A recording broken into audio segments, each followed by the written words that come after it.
For 7 years, Theodore gave all his love and attention to Audrey. I spent 3 agonizing years waiting for my big moment at the perfume awards, only for him to walk the red carpet with her instead. He even stole my exclusive fragrance formula and gave it to her.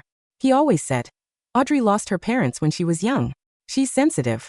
You're my girlfriend, Amber. You need to be the bigger person." Until the day I threw the non-disclosure denial in his face and walked away. Later, the flawed formula Audrey stole caused widespread skin burns and allergic reactions, pushing Vance Group to the brink of bankruptcy. The once mighty Theodore knelt at my door in the pouring rain, his eyes bloodshot as he begged, "Amber, I was wrong. Please come back to me." I wrapped my arm around the world's most eligible billionaire and smiled down at him. "Mr. Vance, your late regrets are worth absolutely nothing." The air conditioning backstage at the awards ceremony was freezing. I held the custom-made black suit I had personally designed for Theodore, my fingertips already numb from the cold. There were only 10 minutes left before the red carpet started. When Theodore's phone finally went through, it was Audrey's whimpering voice on the other end. "Amber, I'm so sorry. I suddenly had a panic attack in the car." Theodore was trying to calm me down, and I accidentally wrinkled his suit. Theodore took the phone, his voice laced with exhaustion and impatience. "Amber, Audrey is in a really bad state. I need to walk the red carpet with her first to calm her down. I can't wear that suit anymore. Just walk the red carpet on your own." I looked at my dressed-up reflection in the full-length mirror and asked softly, "Theodore, do you even remember what day it is today?" There was a brief silence on the other end. Today was the launch day of Azure Veil, the perfume I had spent 3 agonizing years developing. Today was also the day he had promised to propose to me in front of the entire industry. "Amber, can you not throw a tantrum right now?" Theodore's voice sank, annoyed. "Audrey is a rookie. It's her first time at an event like this, and she's terrified. You're already a famous perfumer in the industry. What's the big deal with walking the red carpet alone?" I didn't say another word and hung up. I raised my head. On the dressing room monitor, the red carpet live stream had already begun. Theodore stepped down from a black Maybach. He wasn't wearing the suit I had prepared.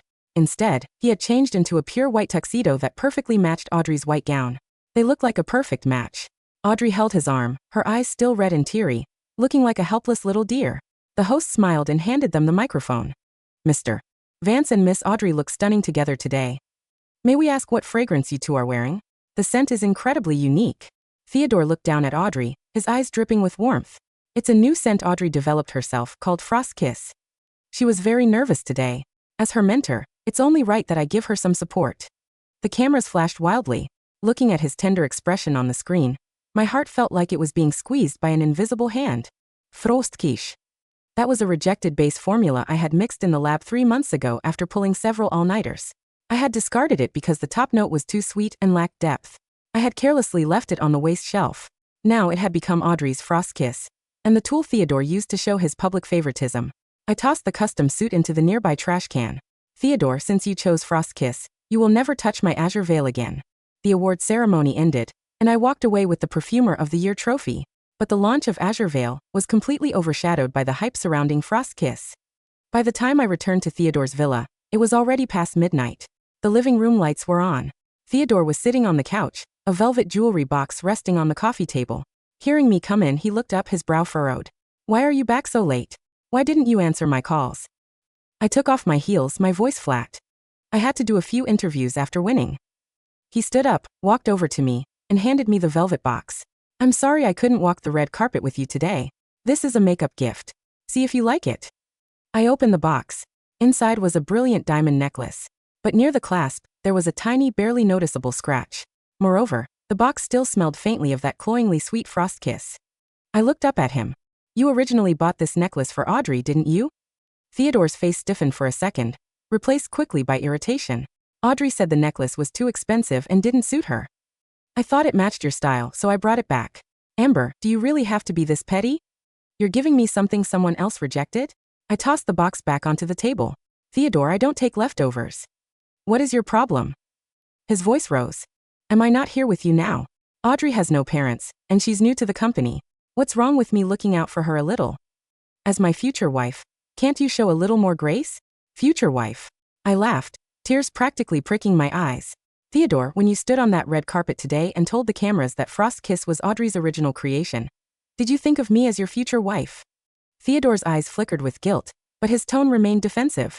"It was just a discarded bass note. You weren't going to use it anyway. Audrey needed a solid release to establish her career. What's wrong with me letting her borrow it? If it makes you feel better, I'll have accounting transfer $1 million to your account tomorrow to buy out the formula. $1 million. 3 years of my hard work, countless nights of boiling and extracting, was worth only $1 million to him. Looking at the man I had loved for 7 years, he suddenly felt like a complete stranger. Years ago, to help him build the Vance Group's fragrance line, I had smelled hundreds of raw ingredients a day until my nose almost lost its function. He had held me close with teary eyes, swearing he would never let me down. Now, for the sake of another woman's career, he casually erased all my efforts. I'm not selling, I said, staring straight into his eyes. Theodore, the formula for Frost's Kiss belongs to me. I'm releasing a public statement tomorrow. Amber. He grabbed my wrist, his grip painfully tight. Do you have to take things to such an extreme? If you release that statement, Audrey's career will be ruined. She's so young. Why are you trying to destroy her? Looking at his face, twisted with anger, I pried his fingers off my wrist, one by one. I'm not destroying her. You are. The next morning, I went to Vance Group with my prepared statement. As soon as I stepped out of the elevator, I saw a crowd gathered outside my private lab. Audrey was standing in the center of the hallway, wearing a thin white shirt. Her eyes were red, and she looked like she might faint at any moment. Theodore shielded her behind him, barking at my assistant, Leo. Is this how Amber taught you to behave? Audrey just wanted to borrow the centrifuge from the lab. What right do you have to block her? Leo looked on the verge of tears. Mr. Vance, Miss Amber gave strict orders. No one is allowed inside her lab. The final formula for Azure Veil is in there. What final formula? Theodore sneered. The entire Vance Group belongs to me. I decide who goes in. As he spoke, he reached for the keypad lock. Theodore, don't you dare touch that. I pushed through the crowd, my voice icy. Seeing me arrive, Audrey immediately shrank further behind Theodore, her voice trembling. Amber, please don't blame Theodore. It's my fault. I shouldn't have been greedy and wanted to use your high-end equipment. I'll leave right now. She turned to go but accidentally tripped, falling straight into Theodore's chest. Theodore caught her steadily. When he looked up at me, his eyes were full of resentment. Amber, look how terrified you've made her. It's just a lab.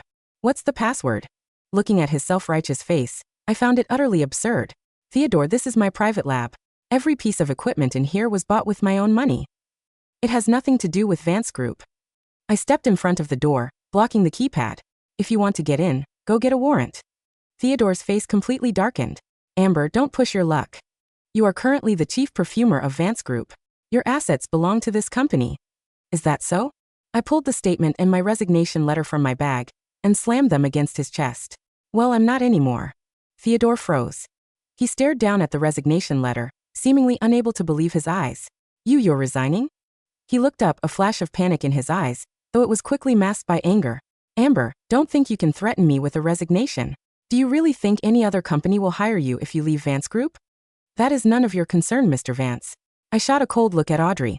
Furthermore, regarding the copyright of Frost's Kiss, I have already retained legal counsel. Mr. Vance, expect a lawsuit.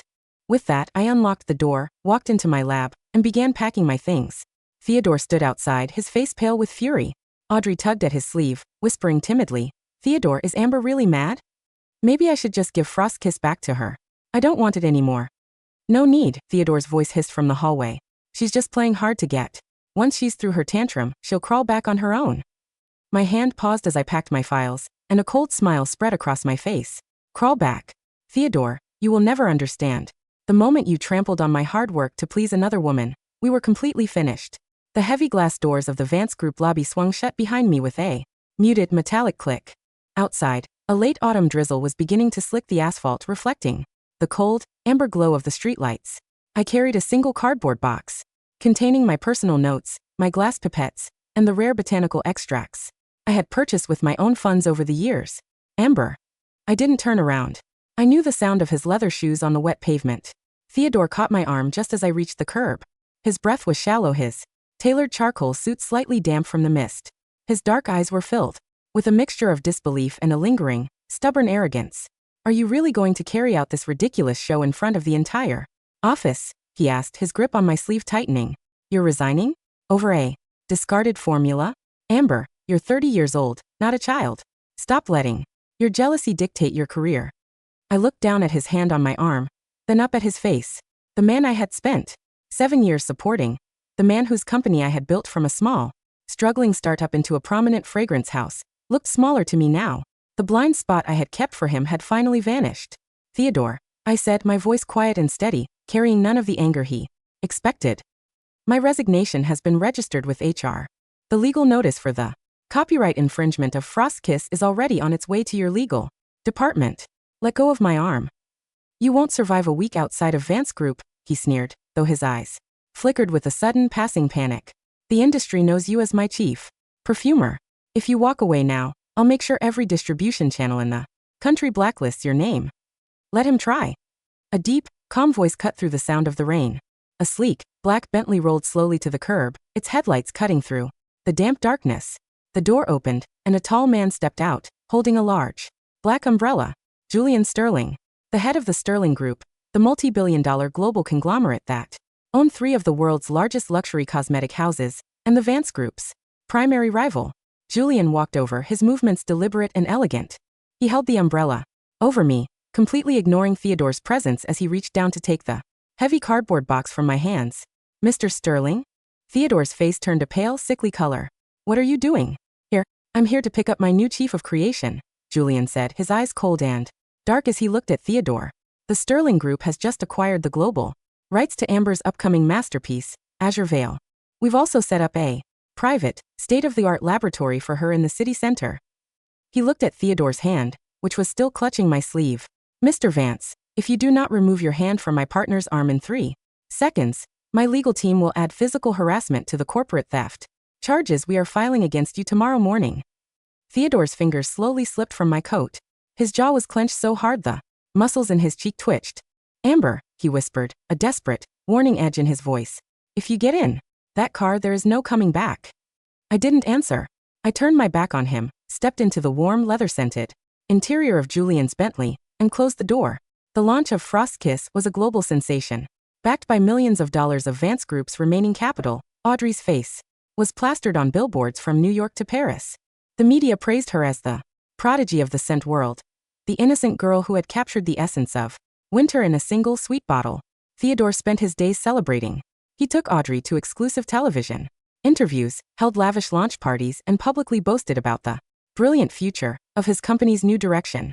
Meanwhile, in the quiet, pristine halls of the Sterling Group's research wing, I sat before a gas chromatograph, watching the chemical breakdown of Frost's Kiss. On the monitor, Julian walked into the laboratory, carrying 2 cups of black coffee. He set one on my desk, his eyes scanning the complex molecular graphs on the screen. How is the lawsuit progressing? He asked quietly. My lawyers have already blocked their European distribution permits, I said, taking a sip of the coffee. But the real issue isn't the copyright, Julian. It's the formula itself. Julian leaned over my shoulder, his brow furrowing. The discarded formula?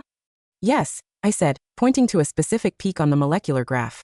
When I was developing that base 3 months ago, I used a synthetic musk called galaxolide, stabilized with an unbuffered phthalate compound. I discarded it because I noticed that when the pH was unbuffered, the mixture was highly unstable. I pulled up a secondary file on the monitor. Under normal conditions, it smells fine. But when it's exposed to direct UV sunlight and human sweat for more than 3 weeks, the unbuffered phthalates undergo a rapid, acidic degradation. It turns into a strong, corrosive dermal irritant. Julian's eyes darkened. And Audrey, she copied the formula exactly as you left it. She copied the raw base notes from my waste shelf. I said, a faint, cold smile touching my lips. She didn't do the 3-month stability testing because she was too eager to release it before the award ceremony. And Theodore was too blinded by his desire to make her a star to check the R&D safety logs. What's the timeline? Julian asked. The bottles have been on the market for 4 weeks now, I said, looking out at the rain-slick city. The first heatwave of the season is starting in the southern regions next week. The reports should start coming in any day now. The annual Metropolitan Perfume Gala was held in the grand ballroom of the Plaza. It was the most prestigious event of the winter, where the industry's elite gathered to celebrate the year's successes. I arrived with Julian. I was dressed in a backless, midnight blue silk gown that matched the deep, oceanic color of the Azure Veil bottle. My hair was styled in a classic, elegant chignon, and on my neck was a simple, flawless sapphire pendant Julian had gifted me to celebrate our division's record-breaking pre-orders. The moment we entered the hall, the murmurs began. Is that Amber? She looks stunning. I heard the Sterling Group's pre-orders for Azure Veil have already surpassed Vance Group's entire annual projection. Look at Theodore's face. He looks like he's seen a ghost. Across the crowded room, Theodore stood with Audrey. Audrey was wearing a white lace gown, her neck and shoulders heavily powdered. But even from a distance I could see the faint, red splotches rising near her collarbone, splotches she was desperately trying to cover with concealer. She was wearing Frost Kiss. And the chemical degradation had already begun. Theodore pushed through the crowd, his eyes fixed on me. He looked thinner, his face carrying the deep lines of stress, though he tried to maintain his usual arrogant smirk. Amber, he said, blocking our path. Mr. Sterling, I see you're still playing your little games. Azure Veil? A blue bottle? How uninspired. You always were. Too traditional, Amber. Traditional? Julian said, his voice calm and carrying a cold, heavy stillness that made the surrounding guests fall silent. Mr. Vance, your company's stock has dropped 12% since Amber's resignation. Your distribution in Europe is frozen and your prodigy is currently wearing a fragrance that is turning her skin into a medical hazard. I would be careful about using the word uninspired if I were you. Theodore's face stiffened. He looked at Audrey, who had quietly stepped up beside him, her hand constantly reaching up to scratch her neck. Audrey is fine, Theodore hissed, his voice dropping. She's sensitive to the winter air. It has nothing to do with the perfume. Then I suggest you keep her out of the sun, Theodore. I said, my voice smooth and polite as I took a glass of champagne from a passing waiter. Because the Southern distribution reports came in this morning. I believe your customer service lines are about to become very busy. Audrey looked at me, her eyes filled with a sudden frantic terror. She tugged at Theodore's sleeve, her voice trembling. Theodore, my neck is really burning. Can we go home? I want to wash it off. Not now, Audrey, Theodore snapped, his irritation finally breaking through his polite facade. We have the board members from the retail conglomerates to meet. Stop being so dramatic. I watched them walk away, their shadows long and distorted on the polished marble floor. They're drowning, Amber, Julian said softly, clinking his glass against mine. No, I replied, taking a slow, elegant sip of my champagne. They're just stepping into the trap they built for themselves. The collapse of the Vance Group happened in less than 72 hours. It started with a viral social media post from a beauty influencer in Florida. She had posted a video of her neck and chest, which were covered in deep, painful chemical burns and blisters after wearing Frost Kiss during an outdoor photo shoot. Within 12 hours, thousands of identical reports flooded the internet. Images of swollen skin, red rashes, and severe contact dermatitis were shared across every major platform. The media picked up the story and the headlines were brutal. Vance Group's Frost Kiss causes widespread skin burns. FDA launches emergency investigation. Retail giants pull Frost Kiss from shelves. Class action lawsuit filed against Theodore Vance. The Vance Group stock plummeted 30% in a single day, halting trading on the exchange. Theodore tried to hold an emergency press conference, claiming it was a manufacturing anomaly from a third-party packaging plant. But the Sterling Group's legal team immediately released my original, copyrighted research notes from 3 months ago, proving that the chemical instability was a fundamental flaw in the formula itself, a flaw that Amber had documented and discarded, and that Audrey had stolen. The narrative changed overnight. Audrey was no longer a prodigy. She was exposed as a corporate thief who had stolen a dangerous, rejected formula to build a fake career. The public fury was relentless. In a panic, Audrey tried to shift the blame to Theodore during a live interview. Theodore knew. She sobbed into the cameras, her face splotchy and unpowdered. He was the one who told me to take the formula from Amber's waste shelf. Said Amber was too lazy to use it. I didn't know it was dangerous. I'm just a victim. Her desperate betrayal did nothing to save her. It only sealed the fate of the Vance Group. The board of directors held an emergency meeting, voting unanimously to oust Theodore as CEO. The bank called in their loans, and the company was pushed to the absolute brink of bankruptcy. The rain was pouring in heavy gray sheets, washing over the stone steps of my private residence in the city center. I stood by the floor-to-ceiling windows of the penthouse, watching the city lights blur through the wet glass. Behind me, the room was warm, filled with the clean, luxurious scent of azure veil, a mixture of rare blue lotus, white, amber, and fresh rain. He's downstairs, Julian said, walking into the living room, holding a soft cashmere shawl. He draped it gently over my shoulders, his hands lingering for a second on my collarbone. I looked down at the street. Theodore was standing outside the iron gates of the building. He had no umbrella, no coat, and his expensive suit was completely soaked, clinging to his thin, shaking frame. The once mighty CEO, the man who had treated my 7 years of devotion as a cheap commodity, looked like a drowned dog. Let's go down, I said quietly. Julian took a large black umbrella, and together we rode the elevator down to the lobby. When the iron gates opened, the cold wind and rain rushed in, carrying the clean, bitter scent of wet concrete. Theodore fell to his knees on the wet asphalt the moment he saw me. His hair was plastered to his forehead, his face pale and hollow, his eyes bloodshot and filled with a desperate, manic guilt. Amber. He sobbed, his voice cracking over the sound of the rain. Amber, please. I was wrong. I was so stupid. Audrey, she lied to me. She was the one who insisted on using the formula. I only did it because I was trying to protect the company. He reached out, his wet, shaking hands trying to grab the hem of my trousers. But Julian immediately stepped in front of me, his tall presence casting a long, dark shadow over the kneeling man. Don't touch her, Vance, Julian said, his voice flat and dangerous. Theodore looked up at Julian, then at me. He began to beg, his tears mixing with the rain on his cheeks. Amber, please, give me the stabilizer formula. I know you have it. You're the only one who can rewrite the chemical base and save the company from the class action lawsuit. If you don't help me, I'm going to prison. He leaned forward, his forehead pressing against the wet, cold concrete. I'll give you 50% of the company. I'll marry you tomorrow. I'll throw Audrey out of the city. Just, please come back to me, Amber. I love you. Eve. Always loved you. I looked down at him. I remembered the cold backstage of the awards ceremony. I remembered the frozen fingers, the custom suit I had designed for him sitting in the trash, and his cold, irritated voice telling me to show a little more grace. I felt no satisfaction. I felt no pity. I simply felt a clean, beautiful indifference. Mr. Vance, I said, my voice carrying clearly over the sound of the falling. Then, your late regrets are worth absolutely nothing. I turned my back on him, wrapping my arm around Julian's waist as he held the umbrella over me. Amber. Amber, please. Theodore screamed behind us, his voice fading into the wet darkness as the heavy iron gates of the building slid shut, locking him out in the cold. 6 months later, the Vance Group was officially dissolved. Its assets, including the remaining distribution networks and manufacturing plants, were acquired by the Sterling Group at a fraction of their value. Audrey was sentenced to 3 years of probation and a massive financial fine for corporate fraud and public endangerment. Her career in the fragrance industry permanently ended. Theodore was forced to sell his luxury villa and his private collection to pay off his legal debts, vanishing from the city's high society circles entirely.